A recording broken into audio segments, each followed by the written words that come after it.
자, 잘 쉬었어요? 네. 어떻게 재미있어요? 네. 초등학생들 같은데 아무래도. 이래도 예, 저래도 예.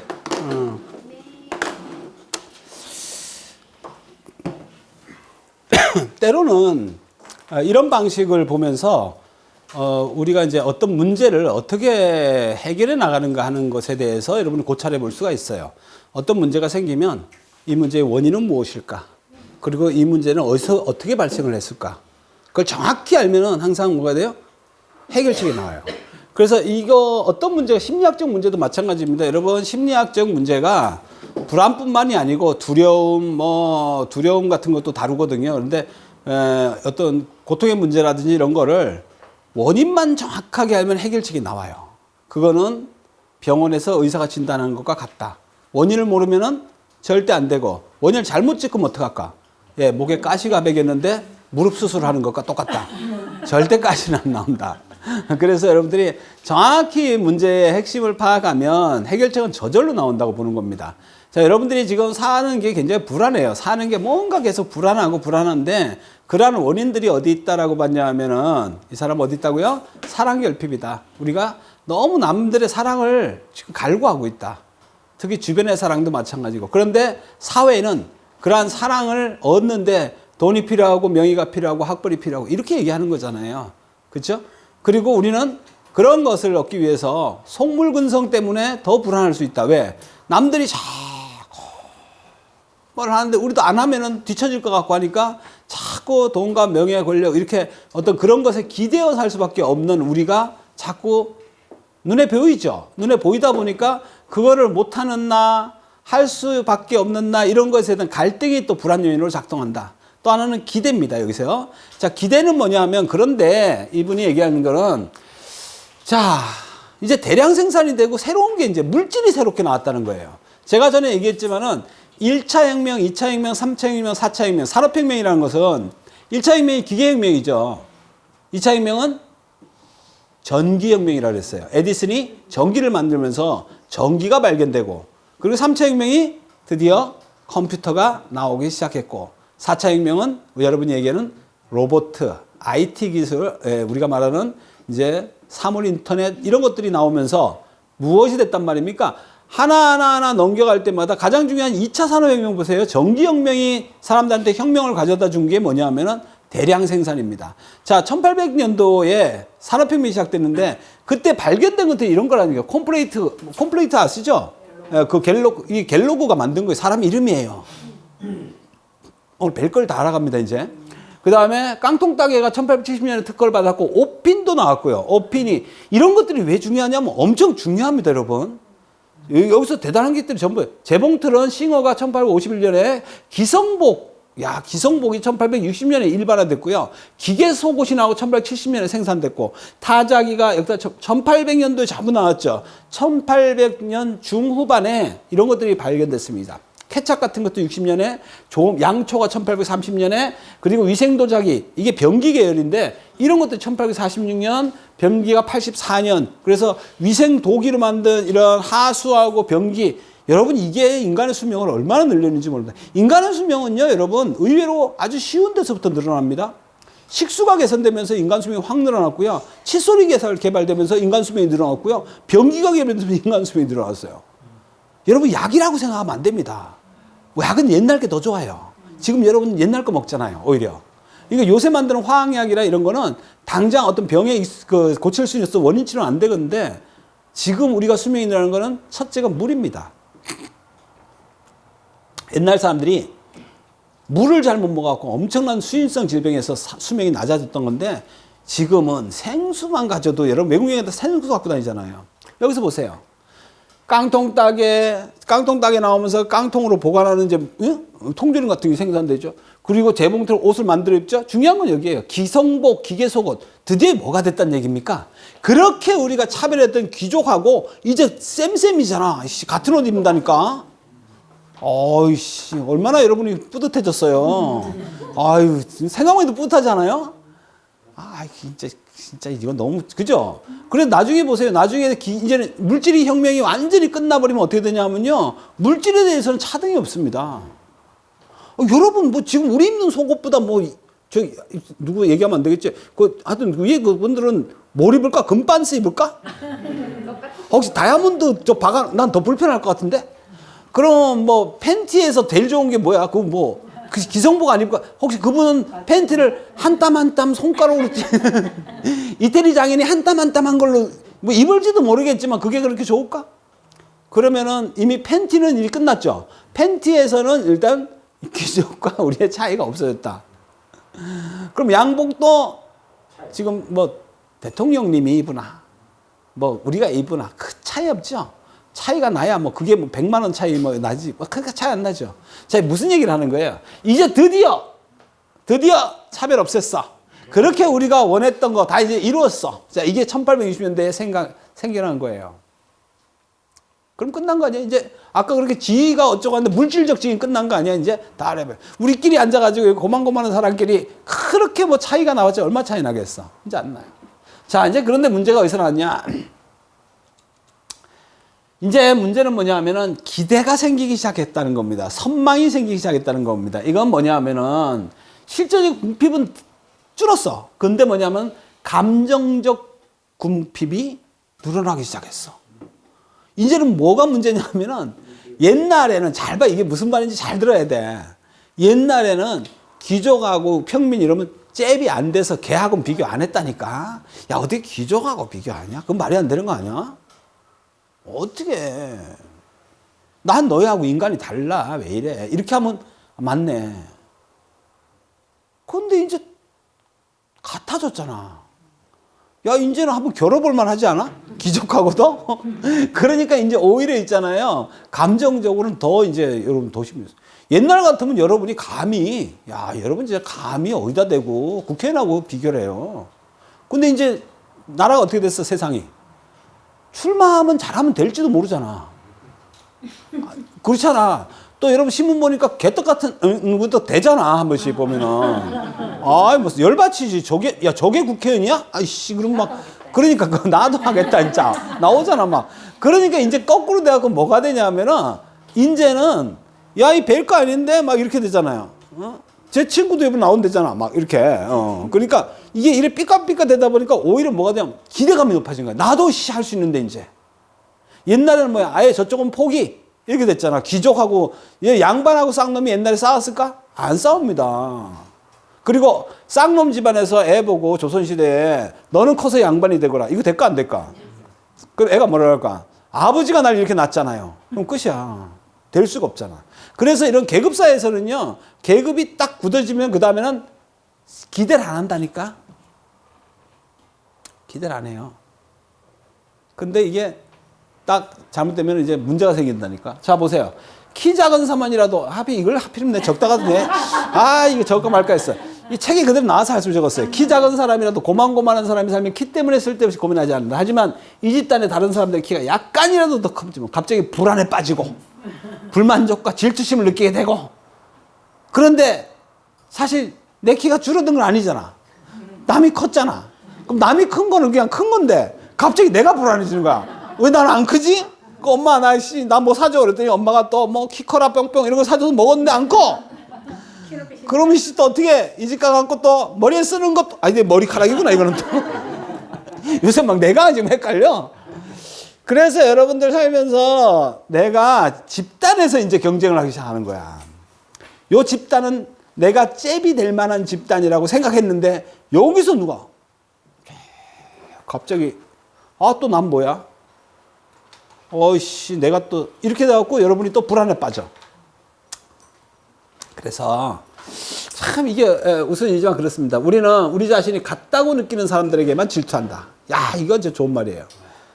이제 여러분들도 이제 지금 설마 이재용하고 여러분이 지금 지갑 빼봐, 이씨. 지갑 빼봐 이런 거 안 하겠죠? 또 어떤 레벨의 사람이 딱 왔을 때는 쟤는 어차피 상대 안 돼. 그것까지 우리가 인정하잖아요. 그죠? 저 정도는. 직업이 뭡니까? 예, 회장님. 차 보고 다 하니까 잽이 안 되겠구나. 그럼 꿇어! 예.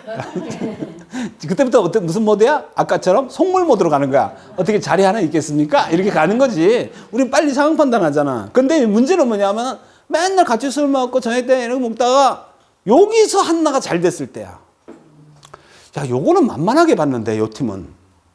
요 팀은 그래도 내가 좀 나은 편이라고 항상 생각하면서 그래도 언젠간 내가 요거는 장악해야지 했는데 잡혔네? 갑자기 제가 떴네? 그때부터 불안하기 시작하는 거예요. 질투가 생기고 부러움이 생기고. 자, 여기서 얘기하는 게 그겁니다. 우리의 중고 집단이 속이면은 밑에 보면 알겠지만은 병사가 장군한테 진짜 힘을 느끼진 않습니다. 그래서 우리가 이 데이비드 홀의 인성론에 보면 우리는 어디에다가 진화당한다고요? 우리는 먼 곳에서 비교를 하지 않고 가까운 데서 비교를 하기 시작을 합니다.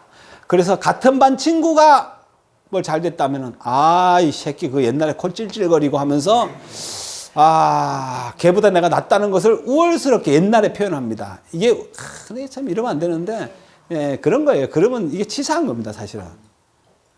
걔 알죠? 요새 텔레비 나온 놈. 사실 나한테 맞고 컸어, 그 새끼. 전화기 내 가방 들었잖아, 걔. 그런다고 내가 나아지나? 그러니까 이제 이런 거예요. 그래서 걔는 나하고 같다고 생각했는데 그게 딱 뜨면은 그때부터 내가 말은 그렇게 해놓고 얘가 나한테 그런데 너 지금 뭐 하냐 그러면 그러게? 그러게? 아씨 나 뭐 했지?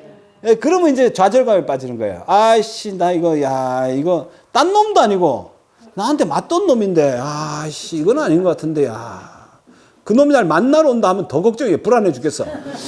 이거를 반갑다. 이거 연습한다니까. 반갑다. 오랜만이다. 이렇게 할까? 아니면 회장님 오셨습니까? 이렇게 해갖고 자리 하나를 얻을까? 아니면은 야 이 새끼야 이럴까? 이게 이제 불안한 거예요. 그래서 걔가 오긴 난 불안합니다. 여러분 불안은 항상 이런 데서 오는 거예요. 옛날에 내가 개무시했던 그 여자친구. 내가 너 같은 애는 나의 상대가 안 돼. 쫓아냈더니 걔가 뭘 해갖고 성공해가지고 온다는데 걔가 페라리를 샀대네? 소문 듣다니까. 나는 괜찮은 차라고 나도 생각하고 걔 오면 내 차를 태워갖고 그 달리려고 어제 폼 잡고 세차하고 반짝반짝 닦아가지고 폼 잡았는데 페라리라네 걔께? 그러면은 갑자기 이게 걔가 잽이 되는 애였다고. 그랬을 때 여러분이 훨씬 더 뭐가 합니다? 박탈감이 더 크다 이 말이에요.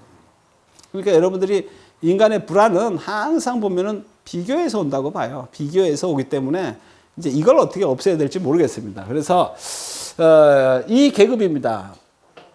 수드라, 바이사, 크샤트라, 브람 이건 어디예요? 인도 겁니다. 인도에 윤회론이 있는 거 아시죠? 인도의 윤회론은 사실 얘 때문에 만든 거예요. 얘를 우리가 동등하다고 여기는 사람들과 비교하는 사람들 할수록 질투할 사람도 늘어나고 그렇죠? 비교하면 질투하고 여기에요. 여기 노예예요. 노예. 이게 참 아리스토텔레스 정치에서 보면 아리스토텔레스는 옛날에 니코마코스 윤리학 뭐 윤리론 이런 걸 썼던데 여기서 무슨 말 해놨나 보세요. 어떤 사람들은 날 때부터 자유롭고 어떤 사람들은 날 때부터 노예이다. 날 때부터 노예인 사람들에게는 노예제도가 편리하고 정당하다. 무서운 말입니다. 무서운 말입니다. 여러분들이 아는 것하고 다른 여러분의 심리를 한번 얘기해 볼까요? 조선시대 때, 조선시대 후기에 우리나라 여성해방운동을 했습니다. 아시죠? 그때 그 여성해방운동에 제일 반대한 사람들이 여성입니다. 무슨 말인지 이해가 안 되죠? 익숙한 거예요. 그 여성이 남성하고 동등하게 된다는 것 자체가 불안한 거예요. 아니, 이게, 그때 여러분 지금, 그거 생각하기는 우습지만은 안 불안하겠어요? 갑자기 남편이 들어오면 예 오셨어요. 그럼 물 떠주는데 야 네가 물 떠. 이런 시대로 바뀐다는데 불안해 안 불안해? 이게 지금 갑자기 세상이 그래가지고 여성들이 제일 반대했어요. 특이한 거 아닙니까? 그래요. 그리고 윤회론 같은 경우에 불교에서도 실제로는 이 사람들이 태어날 때부터 자기 계급이에요. 그렇죠? 그러니까 서민이 노예에서 태어나면 노예라니까? 그걸 얘한테 아버지가 어떻게 설명하겠어요? 그래서 사회는 어떻게 얘한테 설명하겠어요? 얘야, 넌 태어났는데 응애 했는데 노예란다, 너는. 아버지, 내가 뭘 잘못했는다니까. 아니, 넌 처음부터 노예야. 아니, 그게 말이 돼요, 아버지? 아니, 그러게. 말이 안 되는데 돼. 그리고 이걸 설명해 주려니까 뭐가 필요하냐면은 합리적 설명이 필요한데 합리적인 게 없어서 윤회를 나온 거예요. 윤회는 뭐냐? 그 밖에 도는 거예요. 개는 개세계에서 돌고 인간은 인간계에서 돌고 노예는 노예에서 돌면서 넌 태어날 때부터 업을 네가 지은 업 때문에 누가 부모가 한 게 아니고 사회가 한 게 아니고 네가 옛날 네가 지었다니까. 감 듣고 보니까 맞는 것 같아서 그거 내 탓이네. 그래서 그냥 노예로 사는 거지. 자, 이것이 우리가 어떤 쪽에서 딱 굴복시키면요. 여기서 정당성을 가진다니까. 여러분이 지금 어느 정도에서 그냥 민주시민으로 잘 살아가고 계시면서 이렇게 그동안에 쭉 말을 잘 듣고 사셨잖아요. 그러면은 여기가 정당한 거예요. 익숙한 게 정당한 거예요. 여러분 익숙하다가 갑자기 바뀌려 하면요. 잘해준다는데도 엄청 불안하다? 내가 불안한가 안 한가 볼게. 갑자기 대통령이 됐어 누가 요번에. 그래갖고 내일 갑자기 발표를 해요. 모든 국민에게 1억 원씩 나눠드리겠습니다. 불안해 안 불안해? 좋아. 좋지? 좋아 받았어. 그 다음에 또 불안해 안 불안해? 내나 돌아가면 그러니까 불안하다니까. 그래서 여러분들이 안 받겠다고 데모한다니까. 나라 망한다 못 받겠다 뭐 이런 데모 나온다니까. 봐세요. 그 왜? 불안해. 그러니까 여러분들이 여성해방 운동을 한다 해도 여성들이 반대하는 거는 지금 이슬람 제국도 마찬가지예요. 이슬람 국가에 가서 여성 보고 부당하다고 그거 지금 다 하잖아요. 아니 이렇게 부당한 사회에서 살면 됩니까? 아 이건 너무 부당합니다. 그럼 그분들이 뭐라 하냐면 이게 왜 부당해요? 이렇게 얘기해요. 우리는 오랫동안 남자 하나에 여자 네 명이 사는데 우리는 너무 사이좋고 아니 여자 혼자 사는 건 잘 생각 안 해봐서 작은 마누라는 빨래하고 우리는 다 분담도 잘 되는데 왜 그래요? 이렇게 한다고. 내가 진짜 안 만나봐서 모르겠어. 하여튼 간에. 그런 사람도 있단 말이야. 다 그런 건 아니고 그런 사람도 있다고. 그게 뭐냐 익숙한 거예요. 그래서 우리가 이러한 것들이죠. 자, 여기서 기독교 쪽에서 근데 논리를 잠깐 뜯어오면 이런 겁니다. 이게 참 어려운 얘기인데, 최고의 천사로부터 최하의 천사에 이르기까지 어느 한쪽에는 우월하면서, 잘 들어보세요. 동시에 어느 한쪽에는 열등하지 않은 천사는 없다. 마찬가지로 인간에서부터 가장 천한 벌레에 이르기까지 어떤 피조물에게는 우월하고 다른 피조물에게는 열등하지 않은 피조물도 없다. 무슨 말이에요, 도대체? 해석이 돼요? 어렵죠? 한쪽에 우월하고 한쪽에 열등하고 한쪽에 이렇게 돼야 되죠. 거꾸로 한쪽에는 우월하면 한쪽에는 열등해야 되는데 이런 게 없다는 거예요. 한쪽에 우월하면서 다른 한쪽에는 열등하지 않은 천사 없다. 다시 말해서 내가 여기 위치에 딱 있으면은 천사도 이쪽에 우월하면서 이쪽에 열등하지 않은 게 이쪽에 우월하고 이쪽에 열등하다는 거야. 그렇지 않은 천사는 없다는 거야. 무슨 말, 이 말을 굉장히 어렵게 해놨어요. 이게 해석을 그렇게 해놔서 그래. 네.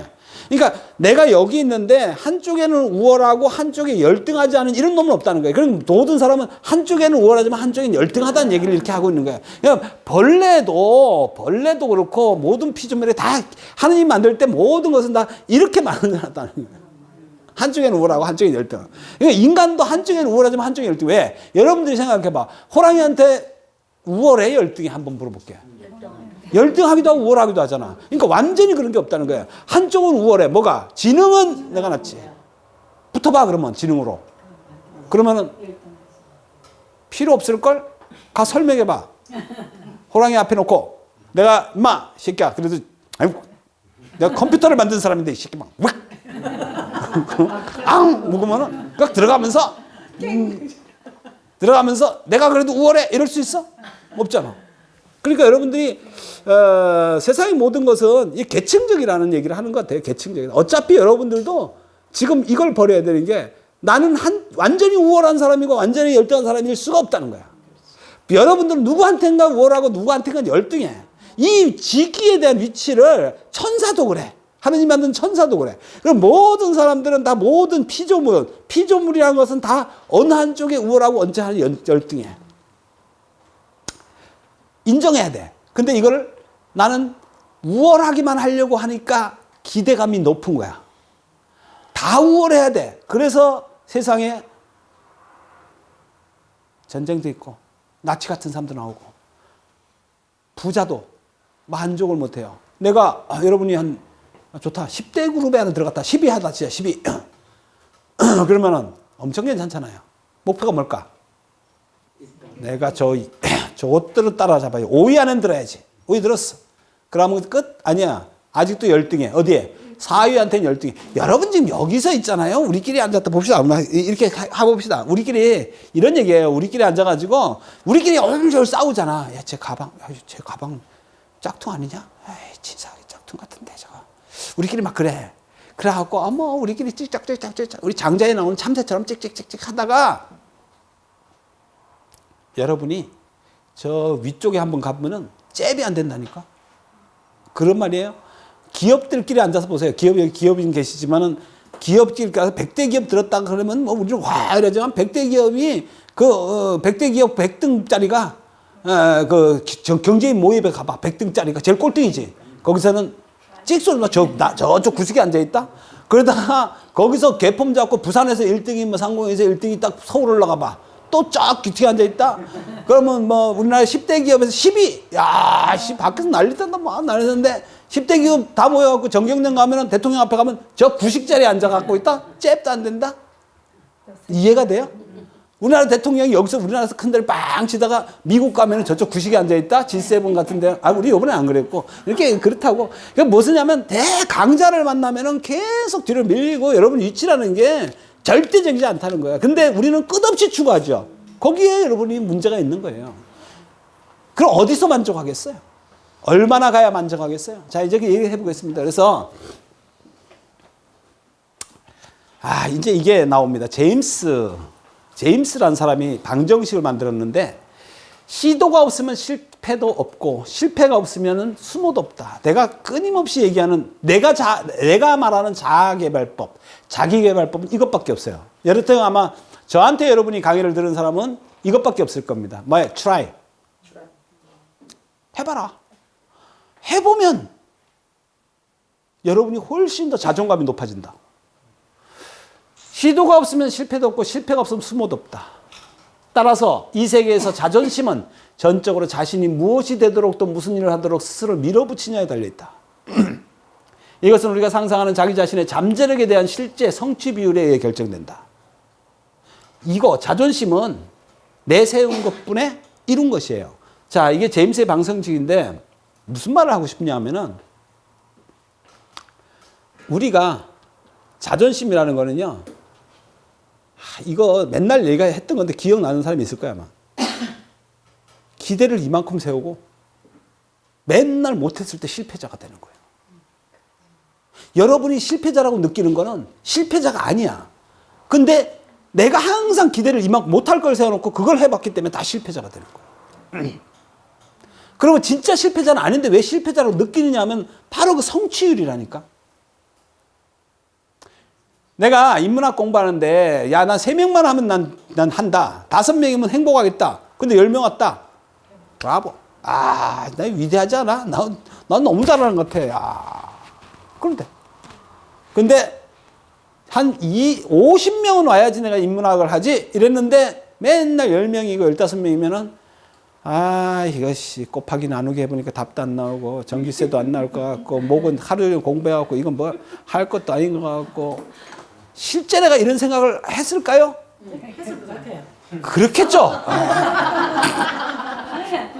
아유 목말라.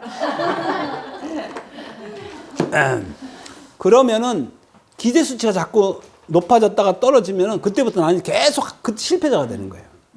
자, 이제 보세요. 그럼 이 안에서 여러분을 나누면은 나는 자존감, 에고를 치면 자존감으로 나는 괜찮은 사람이야. 난 괜찮아. 이 정도 성공한 부류야. 라고 생각하는 사람도 있어. 진짜로. 근데 이 안에서 나는 안 돼. 아이씨, 이 나이 되도록 뭐 한 게 있어. 이렇게 되면은 실패자가 돼. 그건 누가 만들었다? 제임스에서는. 내가 만들었다는 거야. 그럼 네가 만든 게 뭐냐 하면은 너는 성공에 대해서는 한 번도 생각 안 하고 네가 했던 거에는 생각 안 하고 실패한 것만 생각한다는 거야. 그래서 내 목표를 기준치를 얼마를 잡아놓느냐에 따라서 여러분이 훨씬 성공자가 될 확률이 많다. 이거는 교육학에서 많이 써요. 여러분 아이들한테도 반에 1등 하길 바라는 엄마는 아이를 망칩니다. 아이의 적당한 그 수준을 보고 얘는 꼴등 안 하면 딱 되는 애다 이러면은 너는 꼴등만 안 하면 돼. 알았지? 그러면 얘가 꼴등에서 두 번째가 더 성공한 거 아니에요? 넌 정말 대단하다. 어떻게 꼴등을 안 했냐, 이번에. 이 새끼. 우리 집안에서 꼴등 안 한 거 하나 나왔네. 이러면 애가 금메달 주고 이래봐. 그럼 얘는 하는 집마다 전부 다 곳곳에서 성공을 누려. 그래서 성취율이 계속 높아질 때마다 자기가 자존심이 올라가. 그래서 어디 가서도 누가 뭐라 해도 남의 말 안 들어. 왜? 난 성공한다니. 난 항상 성공한다니까. 그래 놓고 남들보다 작은 목표를 세워놓고 성공을 하는 연습을 하는 거예요. 이게 지금 여러분한테도 통하는 겁니다. 계속 여러분이 성공할 수는 없지만 어느 정도 선에서 여러분이 하고 있는 일을 작은 성취를 모아가지고 자존감을 높여라 이거예요. 자존감. 자존심, 자존감입니다. 그렇게 하다 보면 여러분이 어느 순간에 성공자가 돼 있어요. 자, 다시 한 번 말하자면 성공은 어디까지 갈 수가 없는 거야. 여러분이 삼성까지 가? 그런 개떡 같은. 그러면 여러분이 봐봐. 나는 그럼 나 그 정도는 아니에요. 그럼 얼마 돈을 얼마 성공할래? 그렇게 따지면 지금 애매하지. 왜? 100억 할까? 미쳤어. 안 돼. 그러면 실패자 되는 거야. 그래서 여러분 올해는 그래 통장에 마이너스만 없애자. 간단하잖아. 그 정도 노력은 해야 된다니까. 자기가 기대치를 할 수 있는 만큼 노력해갖고 내년에 되면 그래 성공했어. 와 내가 나한테 정심 한 그릇 사줘야 되겠어. 그럼 자기가 뷔페 가서 먹고 그렇게 자기 성공을 자기가 만끽하는 거야. 그러다 보면 나중에 이 성공이 쌓이다 보면 어느가 자존감이 높아져갖고 누가 야 개새끼야 해도 딱 쳐다보면서 나보고 한 소리는 아니지? 이렇게 돼. 왜? 난 성공자니까. 그런데 누가 저쪽에서 남한테도 개새끼 하면은 내구나. 부르셨어요? 이러면서 가가지고 선생님 아닌데 이러면 전부 다 그런 얘기가 들려온다고. 나한테 내면의 소리가 공부도 못하는 새끼가 그러면 나구나.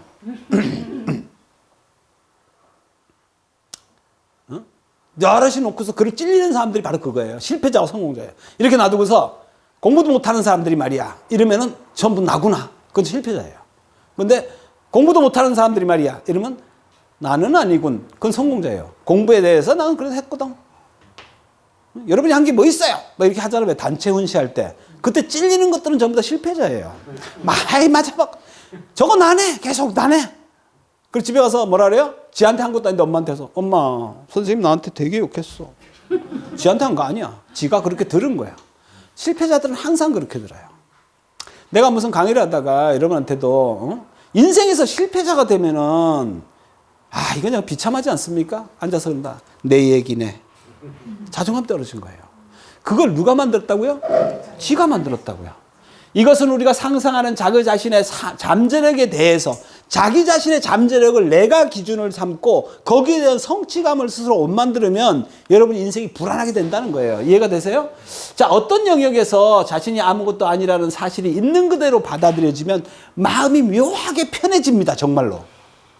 젊거나 늘씬해지려고 애쓰기를 포기하는 날이 얼마나 즐거운가.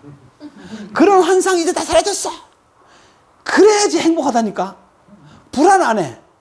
이 주름이 좀, 야, 요 주름 몇 개 있지? 나 어떻게. 이런 데서 벗어나야 돼. 어떤 얘기가 나한테 주름하면, 주름에서 난 해방돼서 할 수 있어야 돼. 그게 자존감이야. 그 자존감을 못 쌓으면 여러분들이 계속 어떻게 되냐면 여기 매달리게 되는 거예요. 남이 뭐라고 하는데 매달리게 되는 거예요. 자아에 더해지는 것은 자랑거리기도 하지만 부담이 될 수 있다는 거예요. 내 마음속에다가 성공했다라고 할 땐 뭐가 돼요? 자랑거리가 되고 아이씨 난 안 돼 하면 계속 부담감이 되고 부담감이 생기면 불안이 떨고 또 못하면 어떡하나 또 못하면 어떡하나 이번에 한번 이거 할까? 또 못할 것 같은데 이렇게 되면 인생의 실패자가 돼요. 여러분 애들을 그래서 사실은 간단한 조그만 것들을 자꾸 그걸 줘야 돼요. 신랑을 여러분 지금 여러분 신랑 있잖아요. 신랑을 지금 퇴직하고 나서도 성공시키는 방법이 그거예요. 정말입니다. 집에 가서 과제를 자꾸 주는 겁니다. 신랑한테. 자기야 놀지 말고 이번 달에는 쌀값 얼마 안 해. 쌀값 15만 원인가 한 포대에. 야 그것만 해서 우리 먹고 살잖아. 그치? 당신 15만 원만 벌었다 놔주면 될걸? 그럼 난 편안할 것 같아. 그렇게 해줘요. 그럼 아이 참 내 여자 미쳤나. 그날 가서 15만 원 줘 갖고 와요. 딱 주면은 우리 신랑 최고 그럼 돼. 야 당신 그냥 나이 겁먹은 게 아니네. 아, 퇴직하고도 쌀값 벌어오네? 그리고 그 두 번째 달에는, 야, 부식값 많이 올랐는데 부식값도 한번 벌어볼래?